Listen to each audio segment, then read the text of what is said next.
Hello friends, మీకు ఇస్రో గురించి తెలిసే ఉంటుంది. భారతీయ అంతరిక్ష పరిశోధన సంస్థ శ్రీహరికోటలో ఉంటుంది.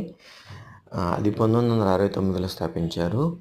అప్పట్లో మనం రాకెట్ ప్రయోగించడానికి సైకిల్ మీద విడిభాగాలు తీసుకెళ్లారు. సో అలాంటి ఇస్రో ఇప్పుడు ఎన్నో అచీవ్మెంట్స్ చేసింది. చంద్రయాన్, మంగళయాన్ ఎన్నో ప్రయోగకరమైన శాటిలైట్స్ని మన ఆర్బిట్లో లాంచ్ చేసింది స్పేస్లో. మనకి ప్రపంచంలో ఎవరు మనం ఇన్ని విజయాలు సాధిస్తామని అనుకోలేదు అప్పట్లో.